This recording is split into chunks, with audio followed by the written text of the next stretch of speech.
Hello दोस्तों, आप लोग का स्वागत है H2O स्टडी चैनल में। आज हम लोग बात करेंगे बिहार पॉलिटेक्निक का जो फर्स्ट सेमेस्टर का जो नया सिलेबस आई है, उस नए सिलेबस के बारे में डिटेल से हम लोग जानकारी लेंगे। सबसे पहले आप लोगों को बता दें कि इस बार आप लोगों को ग्रुप 1 और ग्रुप 2 का झमेला जो था वो ख़त्म हो गया। जैसे पिछले सिलेबस में क्या था कि और ब्रांचों को अलग पढ़नी थी और ब्रांच को अलग पढ़नी थी, इसीलिए उसको ग्रुप 1 और ग्रुप 2 में बांट दिया था। लेकिन ये जो आप लोगों को नई सिलेबस आई है state board of technical education Bihar की तरफ से, जो आप लोगों को सेशन 2020-21 के लिए इफेक्टिव रहेगी और ये फर्स्ट सेमेस्टर के लिए है। इसमें एक चीज़ है कि इसमें जितना भी ब्रांच है, ऑल ब्रांच के लिए, ध्यान से सुनिएगा, ऑल ब्रांच के लिए कॉमन सिलेबस है। तो इस वीडियो में हम लोग बात करेंगे जो मोटा मोटी मतलब कि कौन कौन सा टॉपिक हम लोगों को पढ़ना पड़ेगा, कौन कौन सा सब्जेक्ट पढ़ना पड़ेगा, उसके बारे में बात करेंगे। फिर इसका next video part by part करके बता देंगे, आप लोगों को सारा डिटेल से समझा देंगे, ठीक ना। तो सबसे पहले कि अब झमेला खत्म हो गया कि ग्रुप 1 और ग्रुप 2 वाला जो झमेला था वो खत्म। ऑल ब्रांच का क्या होगा, कॉमन सिलेबस, ऑल ब्रांच का कॉमन सिलेबस, चाहे आप जो ब्रांच लीजिए, ठीक। तो सबसे पहले देखते हैं, ये इफेक्टिव है 2020-21 फर्स्ट सेमेस्टर के लिए, जिसमें सबसे पहला है आप लोगों का थ्योरी। सबसे पहला चीज़ है आप लोगों का थ्योरी। देखिए थ्योरी पार्ट कौन कौन सा आप लोगों का, देखिए मैथ है, अप्लाइड फिजिक्स है, अप्लाइड केमिस्ट्री है, कम्युनिकेशन स्किल और इंजीनियरिंग ग्राफिक्स है। यानी आप लोगों को 5 गो थ्योरी पढ़ना और पाँचों का सेंटर पे एग्जाम होगा और पाँचों 100-100 मार्क्स का है, ये ध्यान रखिएगा। पिछले सिलेबस में क्या था, इंजीनियरिंग ग्राफिक्स कम था, कितना 50 मार्क्स के था, लेकिन इस बार सब खत्म कर दिया वो सब। यानी देखिए आप लोगों को कौन कौन सा पढ़ना होगा थ्योरी में, मैथ पढ़ना होगा, अप्लाइड फिजिक्स पढ़ना होगा, अप्लाइड केमिस्ट्री, कम्युनिकेशन स्किल और इंजीनियरिंग ग्राफिक्स पढ़ना होगा। अब इसमें जैसे देखिए, ये तो सब्जेक्ट का कोड दे दिया है, ठीक, और ये तो सब कितना टाइम लेगा वो, फिर आवर्स ऑफ एग्जाम, जो एग्जाम इसका होगा, देखिए सबका 3-3 घंटा का ही एग्जाम होगा और सबका एग्जाम कहाँ पे होगा, सेंटर पे, सोचिएगा।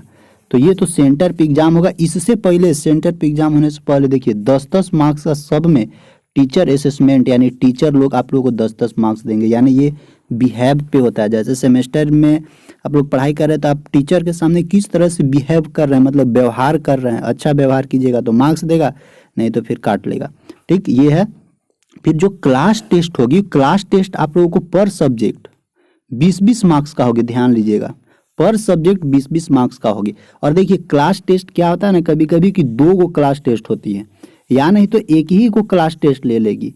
अगर 2 गो क्लास टेस्ट लेगी तो 10-10 मार्क्स का लेगा पर सब्जेक्ट, और अगर एक ही को क्लास टेस्ट होगा तो फिर 20-20 मार्क्स का ले लेगी पर सब्जेक्ट। तो ये टीचर पे डिपेंड करेगा, लेकिन आप लोगों को क्लास टेस्ट से 20-20 मार्क्स मिलेगा। तो 20 मार्क्स क्लास टेस्ट से और टीचर असिस्टेंट से 10 मार्क्स, यानी 20-10-30, और बचा क्या, अब बचा 70 मार्क्स। और 70 मार्क्स का अब क्या होगा, आप लोगों का थ्योरी एग्जाम होगा सेंटर पर जाकर। तो ध्यान दीजिएगा कैसे कैसे मार्क्स लाना, पढ़ाई करना होगा। अब सबका सिलेबस चेंज हो गया है, अच्छे से पढ़िएगा। इसके बाद क्या है, अब देखिए, अब सब टोटल 100-100 मार्क्स का हो गया, 100-100 मार्क्स का हो गया ना। इंजीनियरिंग ड्राइंग भी देखिए, इंजीनियरिंग ग्राफिक्स है, वो भी 100 मार्क्स का है। अब इसमें देखिए पासिंग मार्क्स कितना चाहिए, पासिंग मार्क्स अगर आप लोगों को केवल जो थ्योरी वाला पास है, थ्योरी वाला के अनुसार 28 मार्क्स चाहिए आप लोगों को, केवल थ्योरी वाला के अनुसार 28 मार्क्स ले आइएगा तो थ्योरी पास हो जाइएगा। लेकिन ओवरऑल यानी पूरा 100 मार्क्स में से, यानी इधर जो टीचर असेसमेंट, क्लास वर्क और ये जो टर्म एग्जाम होगा सेंटर पे जाके, तीनों एग्जाम मिला के कम से कम आप लोगों को 40 मार्क्स लाना होगा पर सब्जेक्ट में। एक सब्जेक्ट में 40 मार्क्स ले आइए, पास हो जाएगा। और केवल पास होने के लिए पढ़िएगा मत, नहीं तो फिर प्लेसमेंट में लफड़ा करेगा। तो ये तो था थ्योरी समझ गए होंगे। 5 गो है, 500 का होगा, 500 मार्क्स का, ये 350, ये तो जो टोटल एग्जाम होगा ये हो गया थ्योरी। इसके साथ साथ आप लोगों को ना प्रैक्टिकल भी लिखना होगा। और देखिए इसमें जो मैथ है, मैथ में कौन सा टॉपिक पढ़ना है, फिजिक्स में कौन सा टॉपिक, केमिस्ट्री में, ये सब नेक्स्ट वीडियो में हम लोग बात करेंगे, लेकिन इसमें मोटा मोटी जो समझते। इसके बाद देखिए आप लोगों को प्रैक्टिकल भी लिखना होगा, खाली थ्योरी पढ़ने से नहीं होगा, प्रैक्टिकल भी लिखना होगा। प्रैक्टिकल में क्या क्या है, अप्लाइड फिजिक्स का प्रैक्टिकल लिखना होगा, अप्लाइड केमिस्ट्री का प्रैक्टिकल लिखना होगा, और communication skill in English lab यानी कम्युनिकेशन स्किल का भी प्रैक्टिकल लिखना होगा। प्रैक्टिकल में भी मार्क्स देगा, देखिए प्रैक्टिकल में भी मार्क्स 150 मार्क्स होता है प्रैक्टिकल भी, 50 50 50 50 मार्क्स का होगा। और इसमें देखिए, इसमें भी है इंटरनल एक्सटर्नल, दो गो प्रैक्टिकल है, एगो 15 15 मार्क्स, एगो 35 35 मार्क्स का। तो ये प्रैक्टिकल भी लिखवाएगा, ध्यान रखिएगा। और अच्छे से थोड़ा डिजाइनिंग से प्रैक्टिकल लिखना। प्रैक्टिकल में जो जो क्वेश्चन होगा वो सब सारा चीज़ें बताया जाएगा कि क्या क्या लिखना है, कैसे लिखना है। सो इसके बाद आप लोगों को देखिए टर्म वर्क करवाएगा।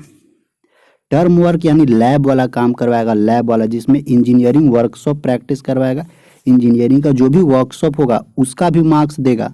फिर स्पोर्ट्स एंड योगा का भी है, देखिए एक नया चीज़ घुसा दिया, स्पोर्ट्स एंड योगा का भी है। और प्लस में कुछ अदर है, पाइथन है, अदर इसेंशियल, IT इसेंशियल है। ये सब आप लोगों को टर्म वर्क है। इसमें भी आप लोगों का देखिए मार्क्स है, इसमें भी 100 मार्क्स का, यानी टोटल मार्क्स देखिए 100 मार्क्स यहाँ, 150 मार्क्स यहाँ, और ऊपरे कितना था, ऊपरे था 500 मार्क्स, यानी 500 150 और 100 कितना हो गया 0 5 5 2 7, टोटल 750 मार्क्स का है आप लोगों का फर्स्ट सेमेस्टर। ध्यान रखिएगा, टोटल मार्क्स कितना का, 750 मार्क्स का फर्स्ट सेमेस्टर। और सोच लीजिए अब 750 मार्क्स में आप कितना लाना चाहते हैं। इसमें से अगर आप लोग ना 600 प्लस मार्क्स ले आइएगा ना, तो समझिए ना कि डिस्टिंक्शन रहेगा।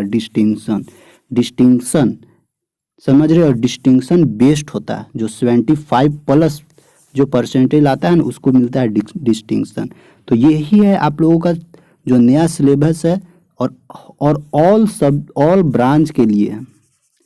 ठीक, इसके बाद फिर हम लोग नेक्स्ट वीडियो में बात करेंगे मैथ में क्या पढ़ना है, फिर बता देंगे फिजिक्स में क्या पढ़ना है, फिर बता देंगे केमिस्ट्री में, फिर बता देंगे इंजीनियरिंग ग्राफिक्स में क्या पढ़ना है। इसके बाद सिलेबस खत्म हो जाएगा, फिर क्लासेस के बारे में बताएंगे, क्योंकि अब आप लोगों की क्लासेस स्टार्ट कर दी जाएगी। ठीक, थैंक यू।